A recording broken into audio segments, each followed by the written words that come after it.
Hello दोस्तों, welcome to my channel. तो आज हम लोग एनालिसिस रिपोर्ट के बारे में पढ़ेंगे।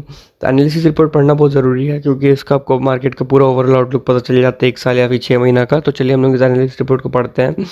तो ये एनालिसिस रिपोर्ट मैंने मनी कंट्रोल की वेबसाइट से उठाया है। अगर आपको पढ़ना है जाके पूरा तो आप मनी कंट्रोल वेबसाइट से जाके पढ़ सकते हैं, और अगर आपको वीडियो फॉर्मेट देखना तो मेरा वीडियो तो है ही, आप इसे रेफर कर सकते हैं। और मेरे वीडियो को शेयर कीजिए ताकि आप और अपने फ्रेंड्स को भी पता चले कि मार्केट में क्या हो रहा है क्या नहीं हो रहा है। एनालिसिस रिपोर्ट्स पढ़ना बहुत ज़रूरी है। अगर आप वीडियो फॉर्मेट नहीं देख के पढ़ सकते तो ये ज़्यादा अच्छा है। तो चलिए हम लोग न्यूज़ की तरफ आ जाते हैं। तो निराला शाह जो head equity research Samco in securities के हैं, उनसे एक इंटरव्यू लिया गया था। तो उनसे इंटरव्यू में काफ़ी क्वेश्चंस पूछे गए थे, तो उन क्वेश्चंस का आंसर उन्होंने दिया। तो चलिए देख लेते हैं कि उनका क्या राय है मार्केट के हिसाब से। तो उनसे पूछा गया था जो ये 3 दिन का ट्रेडिंग सेशन जिसमें मार्केट बहुत वोलेटाइल था, तो ये क्यों था, इसका प्राइस एक्शन के बारे में उनका क्या राय है, तो पूछा गया था। तो उन्होंने कहा कि जो बाइडेन का जो इंफ्रास्ट्रक्चर गाइडेड स्टिमुलस पैकेज है 2.3 ट्रिलियन का, जो बाइडेन ने यूएस प्रेसिडेंट जो बाइडेन दिए हैं, तो इससे क्या हुआ कि मार्केट में वोलेटिलिटी था। The treasury yield also witness some pull back which led to the movement in the stock. और इंडियन मार्केट काफ़ी फ्लैट था। इंडियन मार्केट में कोई ऐसा न्यूज़ नहीं था जो मार्केट को गाइड करके ऊपर ले जा सके। तो नेक्स्ट वीक जो आ रही है ये MPS outcome and the expectations of Q4 results from Indian market, Indian company. तो ये एक हो सकता है कि अगले कुछ दिनों में मार्केट काफ़ी बढ़े, काफ़ी स्टॉक्स अपने 52 वीक्स हाई बनाए। तो यही इनका पहला क्वेश्चन का ये इनका जवाब था। तो दूसरा क्वेश्चन पे आते हैं इनका। तो दूसरा क्वेश्चन इनसे पूछा गया था कि आपका स्मॉल कैप और मिड कैप स्पेस में क्या राय है। तो इन्होंने कहा कि स्मॉल कैप और मिड कैप सेगमेंट में अभी काफ़ी फ्यूल बचा हुआ है। अगर आपको वैल्यू पिकिंग आता है, अगर आप अच्छा स्टॉक पिक कर सकते हैं, तो जो स्मॉल कैप और मिड कैप सेक्टर्स में आप काफ़ी अच्छा प्रॉफिट कर सकते हैं, जो कि मल्टीपल फोल्ड्स आपका बढ़ सकता है।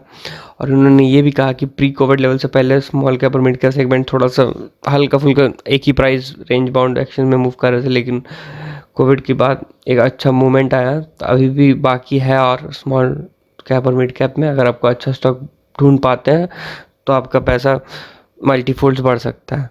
दूसरा क्वेश्चन इनसे पूछा गया था कि मार्च में जो सेंसेक्स फ्लैट ही था, बट 2 सेक्टर काफ़ी बड़े हैं, एक तो आईटी सेक्टर आपको पता ही है और दूसरा मेटल सेक्टर। तो ऐसा क्यों था, तो उनका राय पूछा गया था इनमें। तो उन्होंने बताया कि आईटी सेक्टर जो है ये इस कारण से बढ़ा क्योंकि डॉलर है जो रुपीज़ से का मतलब रुपीज़ डॉलर के अगेंस्ट में वीक है, और दूसरा कि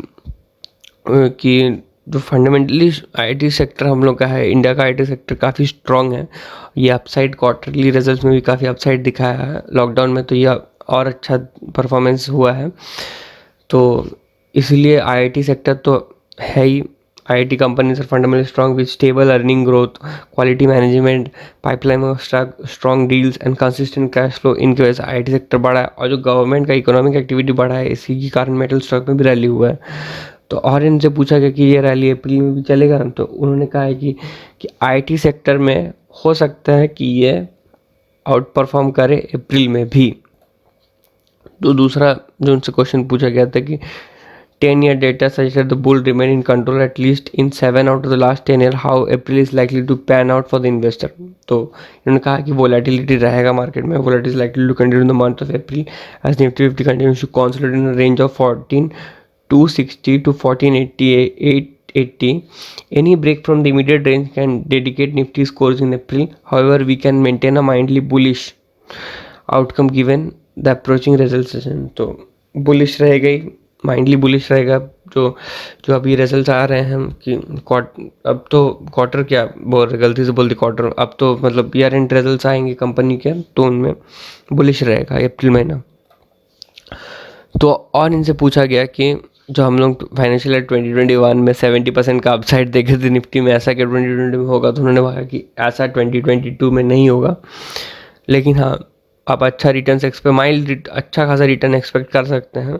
और उन्होंने एक ऐड किया कि फाइनेंशियल 2021 हम लोग को सिखाता है कि हम लोग को इन्वेस्टेड रहना चाहिए फॉर अबाउट 5 to 7 years, ताकि हम लोग मार्केट का ऊपर नीचे देख सकें। मतलब ऊपर नीचे होगा, लेकिन अगर हम इन्वेस्टेड रहेंगे तो हम लोग अच्छा रिटर्न कमा सकते हैं। और इनसे पूछा गया आपका top investment ideas for the short term क्या है। तो इन्होंने कहा कि ये डिफेंसिव है आईटी और एफएमसीजी सेक्टर में, जो कि काफ़ी अच्छा रिजल्ट पोस्ट कर सकता है अगले फाइनेंशियल ईयर में। तो यही है आज का न्यूज़। मेरे चैनल को लाइक से शेयर सब्सक्राइब कीजिएगा। और मैं आपको पहले ही बता देना चाहता हूँ कि मैं कोई फाइनेंशियल एडवाइज़र नहीं हूँ।